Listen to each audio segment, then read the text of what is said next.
Intagma made a video recently on how to create a Truchet tile effect inside Houdini, but let's take a different approach and see how we can do this inside of Cops instead.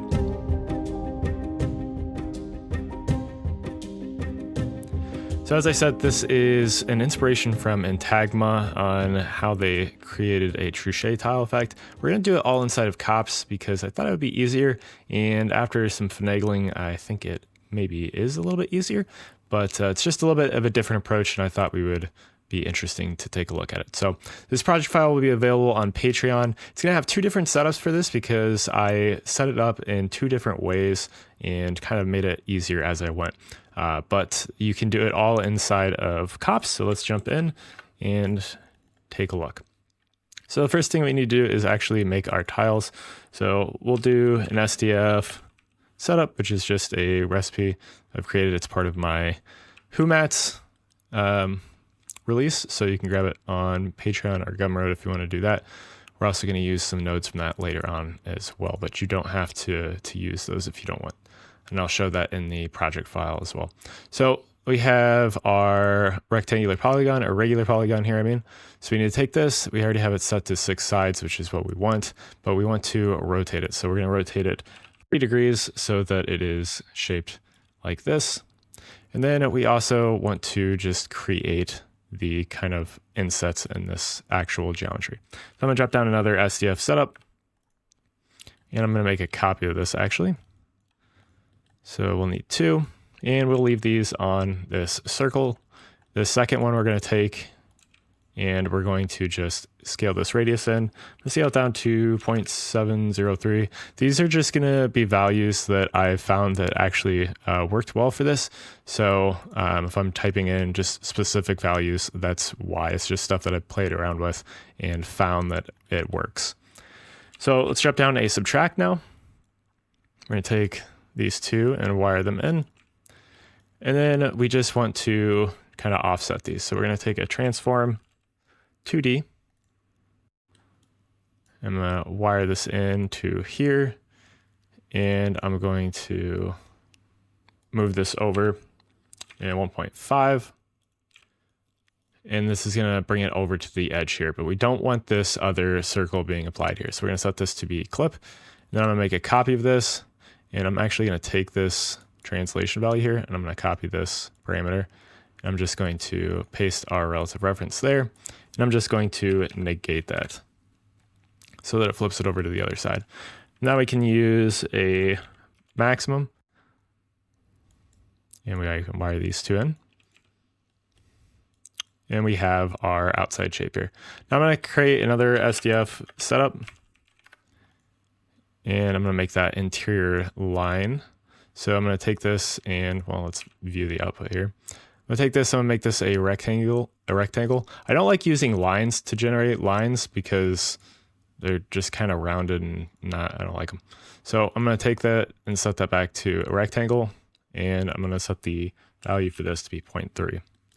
Now we can take another maximum here and wire these in. And now we have this shape that we have for our tile. Now we need to subtract that from our actual tile. We're going to take that and subtract the shape that we just created.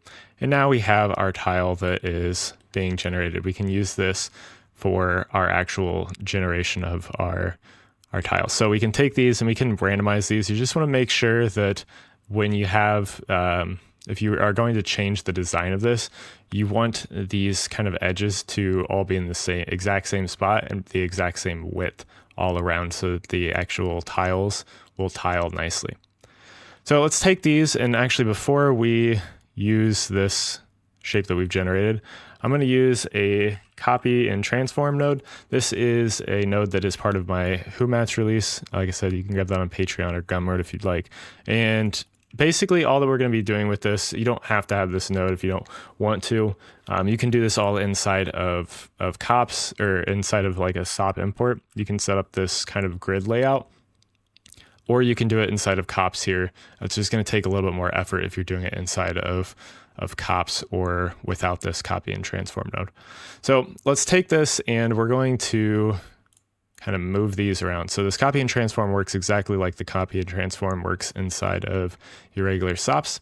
So we're going to take this, first of all, I'm going to rotate this back 30 degrees, and I'm going to move this up into like the corner.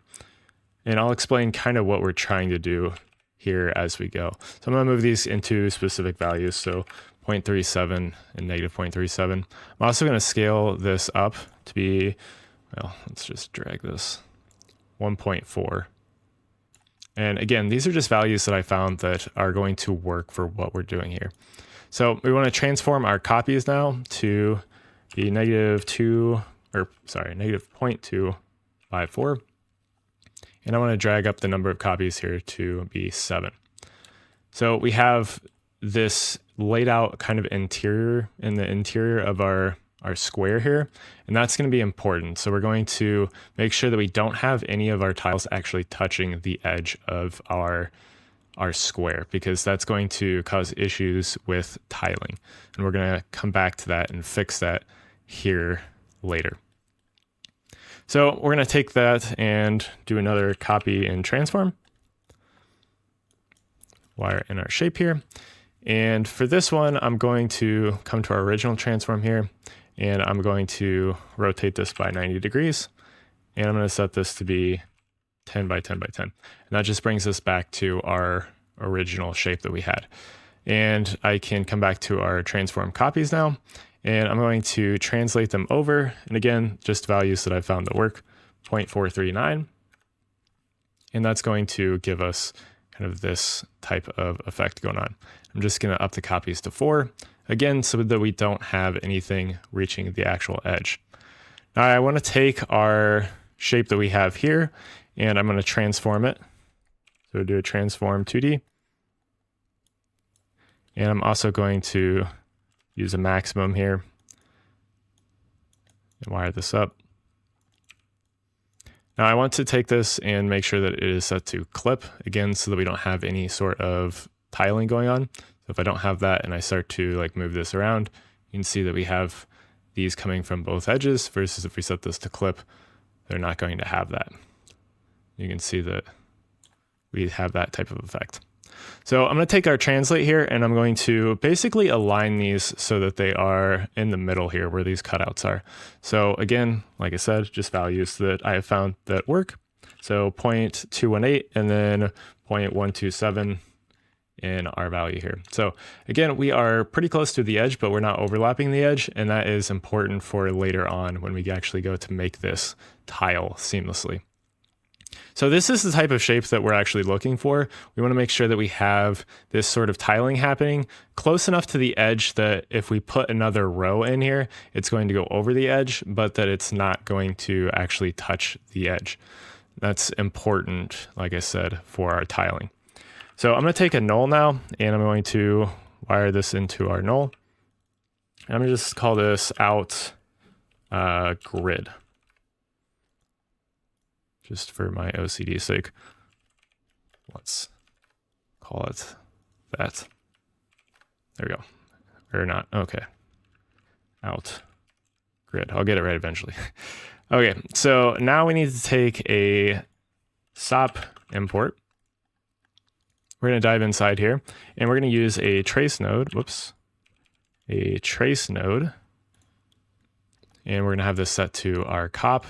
And actually, let's come back in here and we'll just copy that, dive inside, and we can set that path there.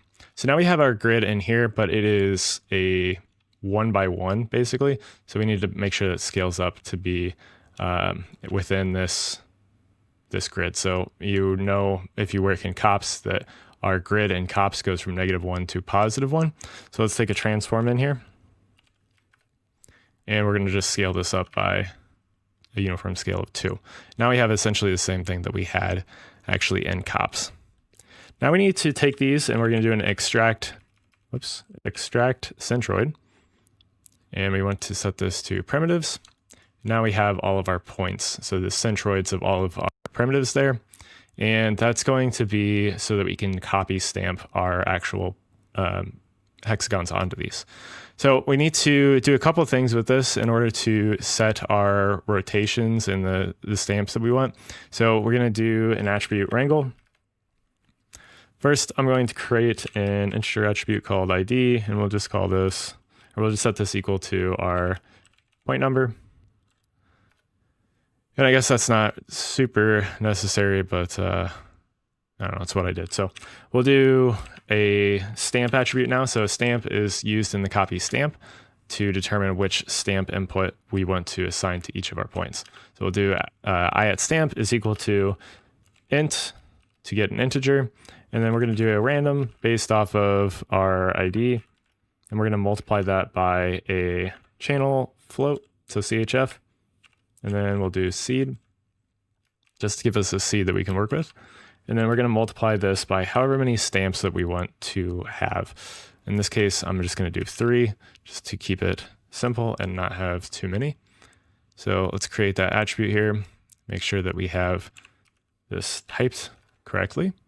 And now you see that we have a stamp value going from 0 to 1 to 2. So 3 different values. It's going to be our programmer speak as we're used to inside of Houdini. 0 is going to refer to the first input of our stamp. The 1 will be the second, and 2 will be the third. So now we're going to use our stamp points. Those are going to be our points. And we're going to set our, let's start off by just piping our grid into here, into our stamp. And for now, I'm going to jump back into our SOP import, and I'm just going to actually disable this just so we get our grid here.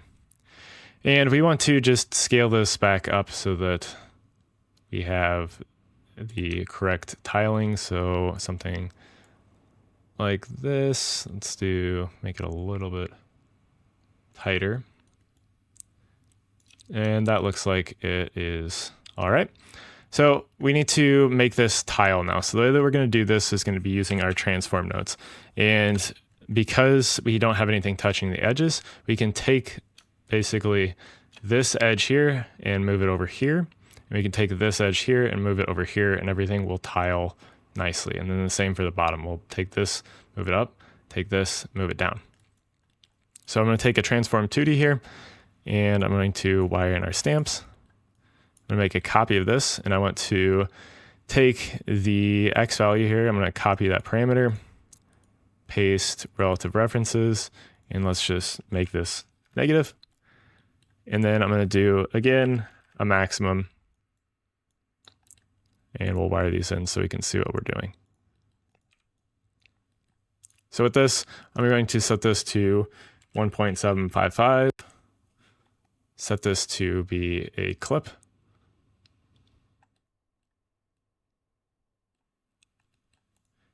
And I want to make sure that this one is at the clip as well.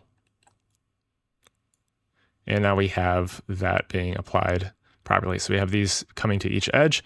Let's make a copy of our maximum here. Let's set this stamp points as our background, and this is our foreground. Whoops. And now you can see that we have this tiling properly. And if we look, we can see, well, actually it's not tiling properly yet, but it's going to here in a minute. Let's do the same thing for the top and bottom. So we're going to take a transform, and I'm going to make a copy of this again. We're going to set the second one here for the Y value. Let's copy our parameter there, paste our relative references there. Let's set this to be negative once again. And let's just do a maximum. And we can wire these in. Again, we need to make sure that these are set to clip. Forgot to do that. And for our transform here, we're going to set this to be 1.777. And again, just values for these that I've found that work well. We'll make a copy of this maximum, wire in our blend for the background, and our transform. We want to actually not take this one, but we're going to take this source as our source, and we'll wire this into our foreground. And now you can see that we have something getting closer to our tiling. So the last thing that we need to do is actually make this tile. And again, we're going to use a transform 2D with this. So we'll wire in our source here, and we're going to just set this to be some specific values that are going to work. And this is where I'd say you want to toggle on this visibility, this tiling visibility. And you can see if we start to scale this up and translate this over, it's going to start to tile well. So we can handle kind of one axis at a time. So let's set this, we'll start to kind of drag this over. So you can see that we have this edge here. So if I untile this, you can see we get this sort of an edge here. And as I start to bring that up, it's going to disappear. And then we need to go handle the top as well. So if I turn our tiling back on, we can set our scale up. And as I start to drag this up towards value that I found works. So I found that 1.25 works, but we also need to change this to be moved down, and I'm going to translate it over as well.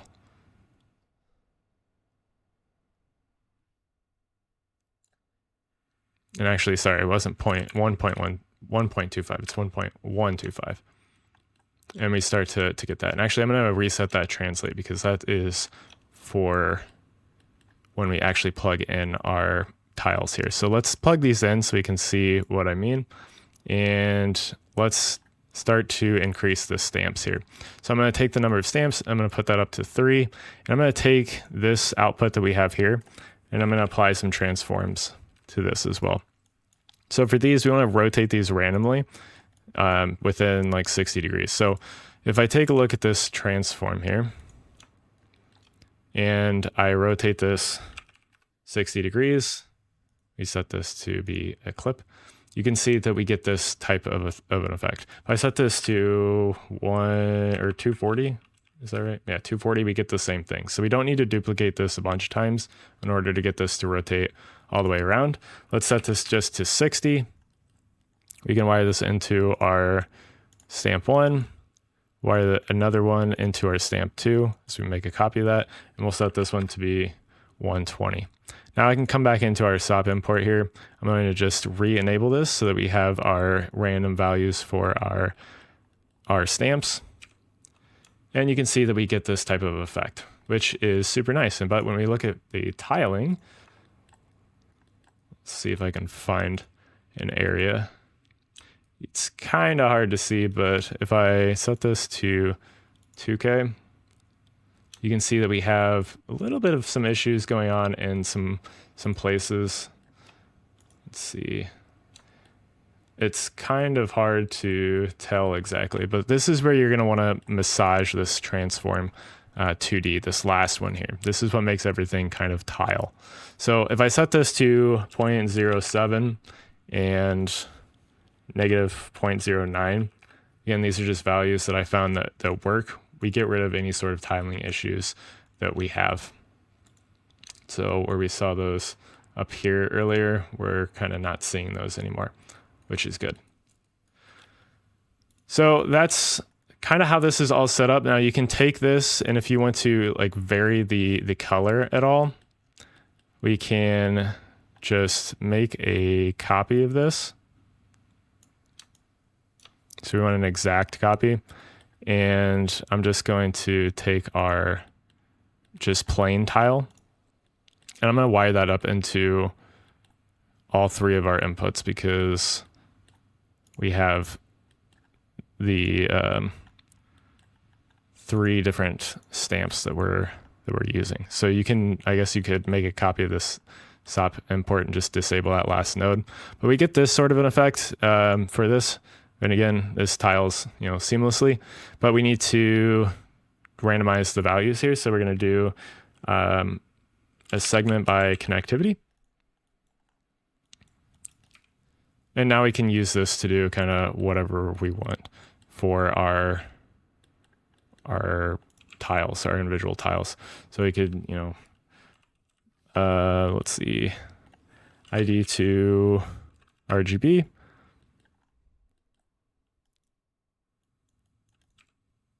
That gives us just some random values. You can do this, you know, multiple different ways. We can multiply this now by our shape,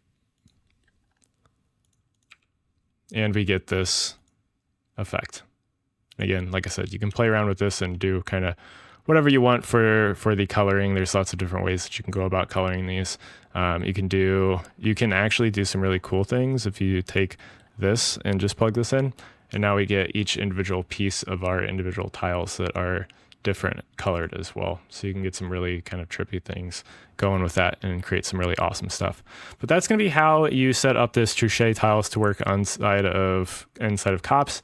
And now you can apply this to kind of whatever mesh that you want.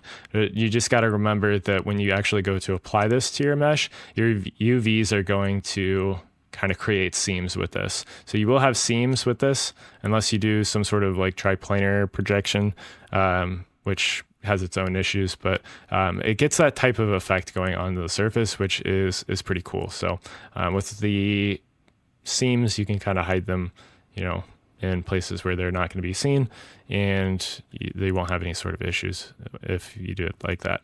But this is how you set up the Truchet tiles inside of COPS.